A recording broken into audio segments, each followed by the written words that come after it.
Bismillahirrahmanirrahim. Assalamualaikum warahmatullahi wabarakatuh.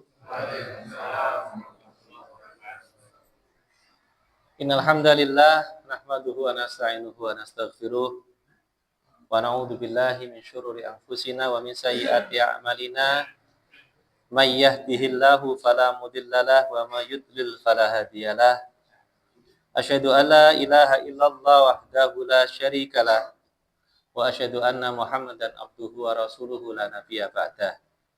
Allahumma shalli wa sallim wa barik ala nabiyyina Muhammad wa ala alihi wa sahbihi wa man tabi'ahum bi ihsanin ila yaumiddin. Amma ba'd. Bapak Ibu sekalian, jamaah majelis maghrib yang insyaallah dirahmati Allah taala. Alhamdulillahirabbil alamin, kembali bisa bermuajahah dalam keadaan yang terbaik, dalam keadaan iman, dalam keadaan Islam. Semoga diberikan keistiqomahan sampai kelak saat yang menghadap Allah taala. Allahumma amin. Salawat salam semoga Allah limpah curahkan kepada uswah hasanah kita Rasulullah Muhammad sallallahu alaihi wasallam, dan untuk ahlul bait beliau, sahabat-sahabat beliau dan seluruh pengikutnya sampai akhir zaman nanti. Yang penting tidak saling mencela. Dalam pengertian adalah kalaulah ada kesalahan yang mari disampaikan dengan cara yang baik. Karena tadi Bapak Ibu sekalian, pada keduanya ada kebaikan. Yang mukminnya masih tipis pun insya Allah juga akan menyebabkan kita lebih mudah ibadah. Di sisi yang lain, dengan memahami seperti itu, terjauh kita dari sifat sombong. Karena hakikatnya orang bisa beramal soleh juga karena taufik. Taufik itu adalah kesesuaian antara kehendak keinginan kita dengan qadarnya Allah, dengan iradahnya Allah. Kalau Allah mengendaki ya bisa terjadi, kalau tidak bisa. Itu disebut taufik. Maka yang lebih utama dari hidayah adalah taufik. Hidayah itu baru jenengan paham, terus punya keinginan. Itu hidayah, Pak. Terrealisasinya sebuah amal itu karena taufik. Setelah hidayah datang, kita punya keinginan, mau melakukan sesuatu, Allah mengizinkan. Kalau tidak diizinkan, tidak terjadi.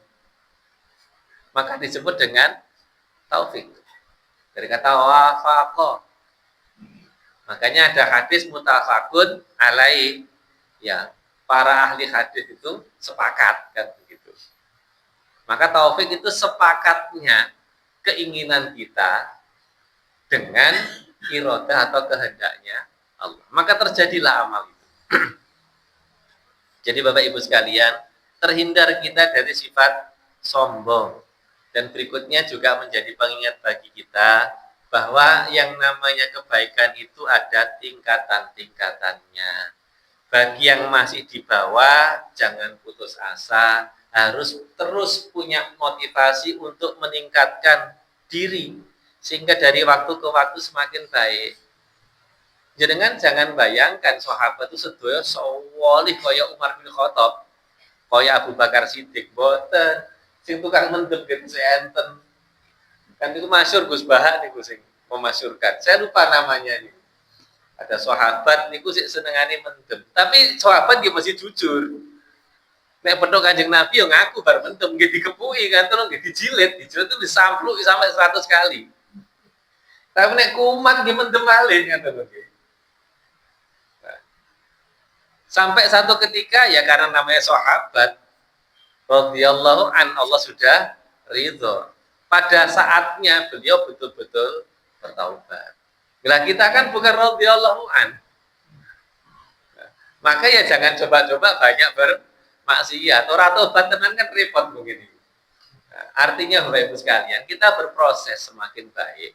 Bagi yang alhamdulillah sudah diberikan banyak kebaikan hari ini, ya kita hindarkan diri dari sifat sombong sambil terus berupaya untuk melazimkan kebiasaan-kebiasaan yang sudah kita kerjakan pada saat bulan Ramadan kemarin. Makanya ada Idul Fitri itu dijeda, Bapak Ibu sekalian. Mungkin saya pernah menyampaikan, tidak diisi tak sampaikan bahwa salah satu hikmahnya Idul Fitri disebut Id itu kan hari raya. Itu kita dijeda. Pertama bagi yang imannya masih lemah, itu ada hiburan bagi hawa nafsunya. Jadi hawa nafsu bukan untuk dimatikan, untuk dikendalikan, diberi hiburan. Supaya tidak suudon billah, jadi mau Islam kok rekoso mentu, yo kan begitu. Dan dikasih istirahat dulu lah sehari gitu loh. Dikasih istirahat sehari. Sehingga pada hari itu setiap kita punya satu ibadah yang wajib dikerjakan. Ibadah yang enak tapi sering nggak disadari. Apa? Makan. Ibadah yang wajib dikerjakan saat Idul Fitri kita namun setunggal. Yang khusus Idul Fitri namanya makan. Yang namanya puasa kan baik toh. Tapi puasa pas Idul Fitri beribun. Kan dosa. Berarti ibadah wajibnya Idul Fitri adalah makan. Dijeda supaya kita istirahat bagi yang imannya masih lemah. Bagi yang sudah kuat, dijeda supaya hilang sifat sombongnya. Jajal nek wis leren iso ngawitine ora.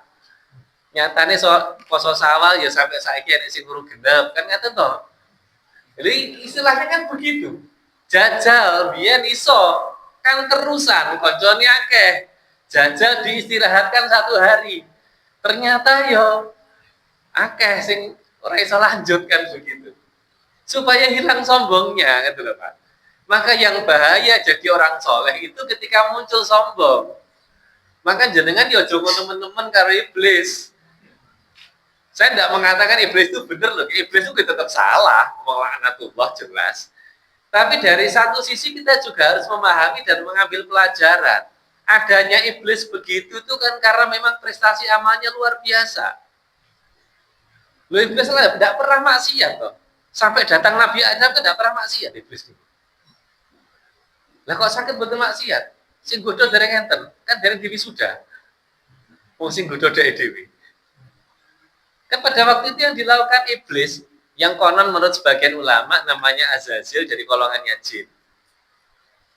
Itu pada masa bumi dulu dikuasai jin yang banyak membuat kerusakan. Azazil itu kan salah satu dari sekian panglima perang yang menumpas jin-jin yang fasik itu, jin-jin yang kafir. Sehingga karena jasanya oleh Allah diangkat derajatnya, dimasukkan surga sejajar dengan malaikat. Dan ketika di surga apa dikerjakan? Tidak ada lain kecuali ibadah. Sama sekali tidak pernah bermaksiat ribuan tahun. Lah kira-kira nek kula jenengan model ngaten niku ndah meledah kemelindi nih Mbah kira-kira. Prestasi amal sudah sedemikian hebat. Maka ketika datang makhluk yang junior, materi pembentuknya tidak meyakinkan karena dari tanah kan begitu. Kemudian disuruh menghormat dengan cara bersujud, ya engko dhisik ana khairu minhu, kata iblis kan begitu. Aku lebih baik dari dia. Khalaqtani min nar wa khalaqtahu min tin. Aku diciptakan dari api, engkau diciptakan dari tanah. Belum lagi ngomong masalah prestasi amal. Maka Idul Fitri itu dijeda Bapak Ibu, supaya hilang sombongnya. Jajal nek wis leren sedina, kuwi kira-kira iso lanjut apa ora kan begitu. Maka Bapak Ibu sekalian, dalam perspektif hadis tadi, ya, kekuatan di dalam Islam itu penting Bapak Ibu sekalian. Karena agama Islam itu agama yang memang lengkap paripurna. Dan justru karena kesempurnaannya itulah maka dia akan menghadapi banyak tantangan, banyak orang-orang yang tidak suka. Manusia itu Bapak Ibu, menungso mawon, kalau dipandang memiliki banyak keunggulan, setengah sempurna begitu kira-kira, niku sing boten seneng lak kata, karena iri dan seterusnya. Maka sama seperti Islam akan senantiasa menjumpai musuh-musuhnya. Maka Islam menuntut kekuatan dari kaum muslimin. Maka di surah Al-Anfal itu Allah mengatakan wa'iddu lahum ma wa'iddu mastata'tum min quwwatihi. Dan i'dadlah, bersiap-siaplah untuk menghadapi, mereka dengan kekuatan apapun yang kalian sanggupi. Wa mir ribatil khail, dari kuda-kuda yang ditambatkan, turhibuna bihi, untuk berperang dengan itu. Aduwallahi wa aduwakum, sehingga kalian bisa menggetarkan musuh-musuh Allah dan musuh kalian. Jadi Allah sendiri mengatakan supaya kita itu iqdad mastatoktum, dengan segala kemampuan yang kita miliki. Jadi harus punya kekuatan. Nah, pertanyaan berikutnya Bapak Ibu sekalian, kekuatan yang seperti apa? Tentu yang dimaksud kuat di sini bukan semata kuat yang konotasinya kuat fisik saja.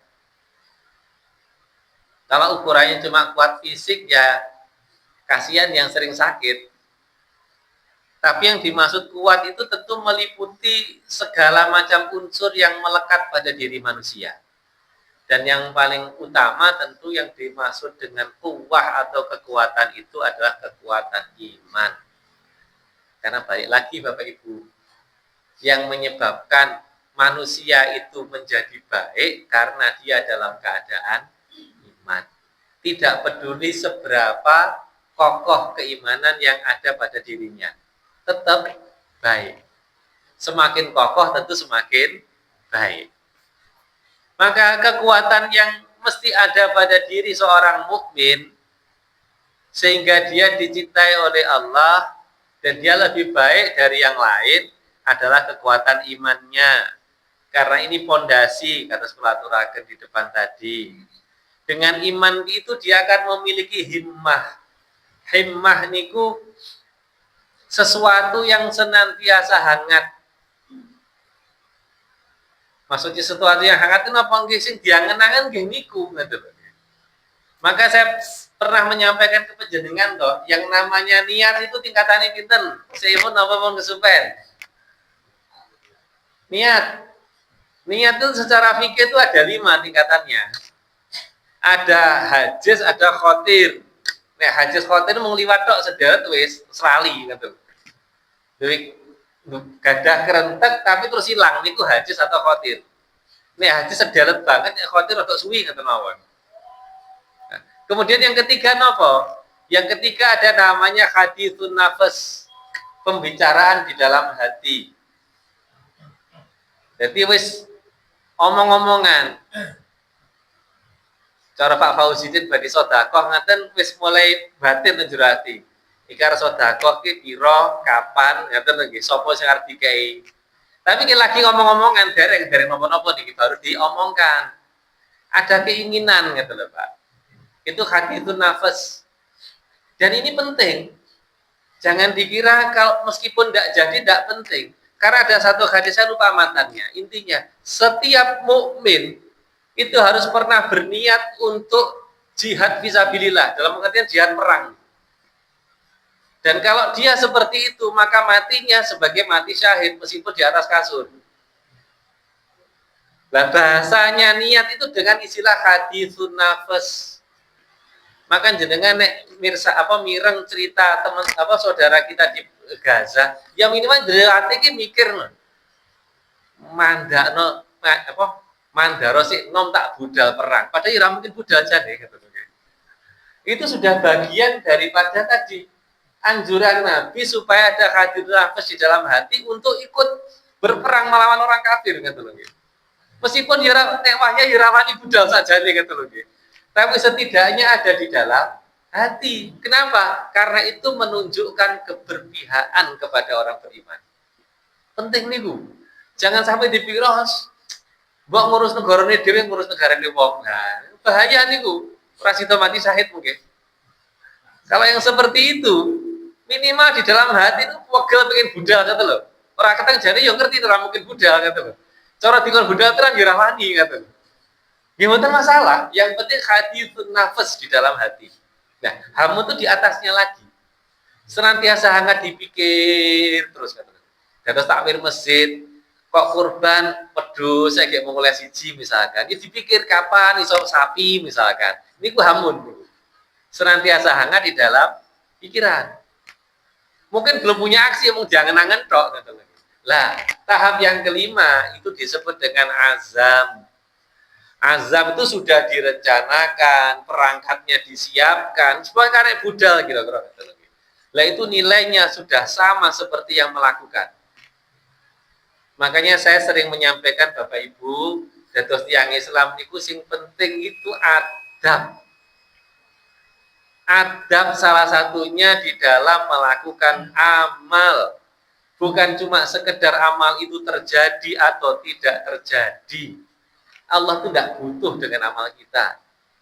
Yang Allah butuhkan itu adalah kesungguhan, keikhlasan, dan ketaatan. Sing rodok gawat hari-hari ini tuh haji memang. Kelakon ini. Karena pikirannya sing penting terjadi saya melakukan ibadah haji. Akhirnya jatai wong ya direbut secara dolim. Sebuah carane kula mboten ngerti. Pokoknya sing penting budal. Lha pancen ya angel tenan lho sakniki. Angel tenan, dua-dua dirokaran budal kata lho sakniki. Sehingga sampai melupakan bahwa sesungguhnya di dalam beribadah itu ada adabnya. Harus ahsan. Allah itu kan suci. Hanya mau yang bersih, yang suci. Kalau caranya salah kan tidak akan diterima. Memang nek gatek nek kemarin manati. Nek mboten nglakoni dhewe niki mboten marem. Lah memang agak bahaya setunggal niku. Bares mawon sak niki niku masalah haji itu bahaya memang. Maka saya sering menyampaikan kisah tukang sepatu di masanya Ibnu Mubarak. Satu ketika Ibnu Mubarak tuh haji sak koncone ketiduran di Ka'bah, di bawah bayang-bayangnya Ka'bah, mimpi mendengar malaikat diskusi. Sing haji tahun ini ora diterima kabeh kali Gusti Allah. Tolak semua. Kaget Ibnu Mubarak. Kemudian malaikat kemudian melanjutkan, tapi tidak tahu kenapa Allah membatalkan keputusannya. Akhirnya semua diterima oleh Allah gara-gara puasanya gara-gara hajinya seorang tukang sepatu. Niki masyhur niki. Maka ketika melek digoleki tukang sepatu niku. Tidak ketemu, tapi tanda-tandanya sudah didapatkan dalam mimpi itu. Maka ketemulah di salah satu kota. Dan ketika ditanya tukang sepatu itu, beliau menjawab saya tidak berangkat haji. Ditanya terus dia mengatakan, nggih sakjane kula niki pun lumpuh nih, pun karek budal mawon, pun azam tadi Pak nggih.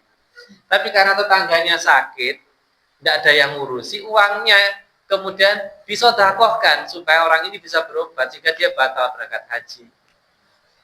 Justru dia tidak berangkat itu, dia dapat pahala dan bukan cuma sekedar pahala. Amalnya itu menyebabkan yang haji tahun itu segitu banyak itu menjadi diangkat, diterima oleh Allah Ta'ala. Pelajarannya apa? Adab Bapak Ibu. Jadi jangan cuma berpikir bisa dilakukan atau tidak bisa dilakukan. Yang paling penting tadi, ikhlas, sungguh-sungguh. Dengan cara yang paling baik. Bahwa penjenengan terhalang, insya Allah pahalanya sudah tetap di sisi Allah. Seringkali lebih banyak, lebih sempurna dibandingkan yang sukses melaksanakan pekerjaan amal tadi. Ini yang harus kita pegang betul Bapak Ibu. Bagi yang sudah dimudahkan Allah bisa melakukan, jangan sombong urung karuan Pak ngoten lho nggih. Nek mabur mesti. Nek mabrur Bu. Ya termasuk kula niki. Sementara yang masih belum berangkat Bapak Ibu, jangan kecil hati. Sing penting tenanan. Meskipun jenengan ngerti, cara nglumpuk nih sampai sak mati ini udah bakal nglumpuk misalkan. Ya jangan putus asa. Allah tuh tidak melihat penjenengan itu nglumpuk napa mboten, budal napa mboten. Cara mlumpuk yo wis daftar tenan. Isone mlumpuk umur swidak nggih.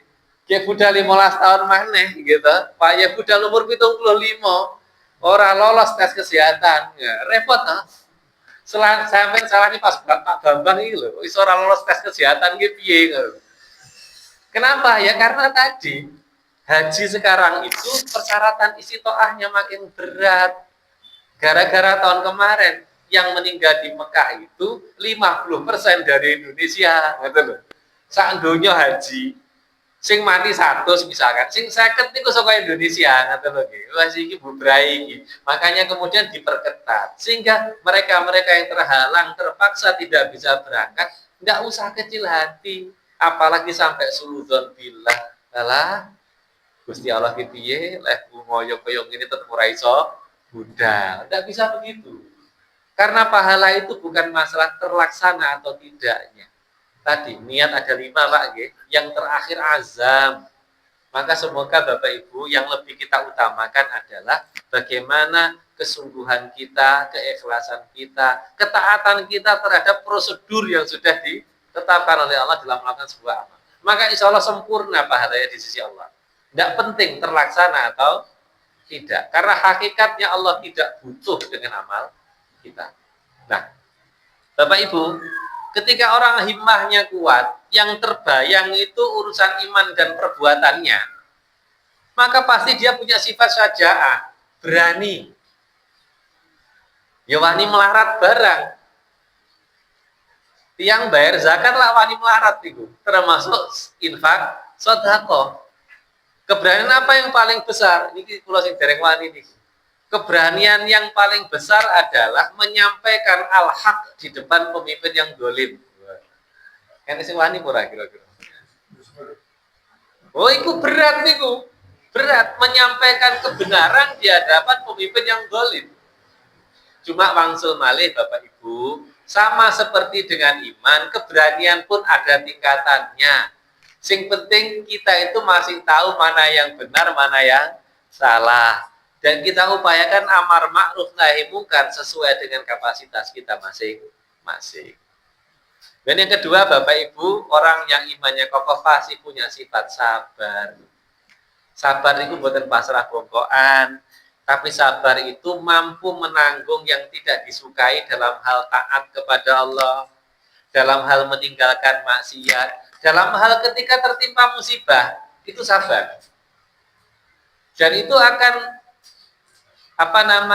nampak kesempurnaannya mengikuti iman yang ada di dalam hati. Makanya Bapak Ibu, Nabi yang paling utama namanya Ulul Azmi, dan yang diilustrasikan oleh Allah terkait dengan Nabi-Nabi Ulul Azmi, mulai Nabi Nuh sampai Nabi Muhammad SAW, bukan tentang kenyamanan hidup, isinya mau ngerekoso kan begitu. Bahkan sejak kanak-kanak, Nabi Musa ini kurang nopo, mulai bayi di gua, dikentir-kentir kali ini sampai beliau wafat niku tidak menjumpai kemenangan. Jangan salah loh Pak. Dari jenengan ukurannya terjadi dan tidak terjadi, Nabi Musa niku ngesahane. Kapan Nabi Musa niku sempat menang? Terusir nggih, dikhianati oleh kaumnya. Kan tidak sampai ke Palestina. Gitu. Sampai Nabi Musa diwafatkan oleh Allah, kan kaumnya itu kan dari dugi Palestina. Pemdora budal. Mereka sampai di Palestina kan di masa muridnya beliau namanya Nabi Yusha bin Nun. Niku 40 dino kan diubeng-ubeng nih padang tih tadi. 40 tahun maaf, 40 tahun diubeng-ubeng nih. Karena menolak perintah Allah. Ini ukurannya terjadi dan tidak terjadi, Nabi paling mesak nih itu Nabi Musa. Karena tidak sempat menang. Yang paling parahnya Nabi Sulaiman. Memenangan kok. Tapi nyatanya Nabi Sulaiman tidak masuk ulul azmi. Berarti tetap lebih mulia Nabi Musa, gitu loh Pak. Bukan masalah tercapai dan tidak, kesungguhannya, gitu loh. Rekosone, gitu loh. Bahwa penjenengan mungkin terhalang dari sekian amal, tapi penjenengan sungguh-sungguh kayak yang rekoso tenang. Insya Allah lebih utama pahalanya penjenengan dibandingkan mereka-mereka yang bisa menjalaninya dengan mudah. Itu sabar. Karena sampun ngaten insya Allah berislam itu nyaman dan tidak menyusahkan orang lain. Dan yang ketiga Bapak Ibu sekalian, iman itu mewujud dalam bentuk kemampuan mengendalikan diri. Dan itu dilatihkan kepada kita barusan kemarin dengan siam di bulan Ramadan. Mengendalikan diri itu apa? Ya mengendalikan hawa nafsu, termasuk nafsu untuk marah. Nafsu untuk memenuhi segala macam keinginan. Dan memang urusan pengendalian diri ini akan menemukan bentuk ujiannya ketika kita jadi pemimpin. Karena kok jadi pemimpin itu kita punya irodah, punya kemampuan untuk merealisasikan apapun yang kita mau. Nek pun jenengan kuoso tahta harta wanita itu gampang pun. Karek ngomong nek perlu karek kedep moro niku. Maka yang dikatakan orang yang sabar, mampu menahan marah, itu menemukan bentuknya ketika panjenengan jadi pemimpin. Nek dadi anak buah itu ora menahan marah, Pak. Kepeksa niku. Yang namanya menahan marah itu adalah mampu untuk menahan kemarahan ketika dia mampu melampiaskan. Itu namanya betul-betul sahabat terus. Wal kadziminal ghaidha itu seperti itu. Yang kata Allah itu termasuk orang takwa yang diberi surga yang seluas langit dan bumi itu wal kadzimina ghaidha wa afina 'anin nas dan seterusnya. Itu ketika punya kekuasaan. Makanya pemimpin itu orang yang paling beruntung sekaligus bisa menjadi orang yang paling celaka. Maka doa yang paling ijabah itu doa al-imamun adil. Doanya pemimpin yang adil itu mustajab gitu. Tapi sebaliknya pemimpin yang zalim wis sak soro-sorone wong gitu. Maka ya kita harus bersyukur orang jadi pemimpin sedengan mawon ngaten niku. Tapi tetap setiap kita pasti adalah pemimpin, setidaknya di keluarga kita. Maka ketika mampu menahan marah, ketika bisa melampiaskan, lah itulah sesungguhnya sabar. Sopo sing paling iso diamu? Kan yo anake dhewe, bojone kan ya tetep kok iso diamu. Maka ujiannya di situ Bapak Ibu sekalian. Maka ketika orang dikatakan mukmin yang kuat, kuat imannya adalah punya kekuatan untuk tampil berani, syaja'ah. Dia mampu untuk sabar. Dia mampu untuk mengendalikan diri. Demikian Bapak Ibu bisa saya sampaikan. Ini cukup panjang saja nih bersambung mawon. Ternyata urusan kuat sampai ke arahnya ke sana. Dan ini baru kita ngomong kekuatan yang masih belum nampak karena adanya di dalam hati, yaitu iman. Belum nanti kita akan membahas tentang masalah kekuatan fisik dan yang lainnya. Bapak Ibu, demikian yang bisa saya sampaikan. Kurang lebihnya mohon maaf. Assalamualaikum warahmatullahi wabarakatuh.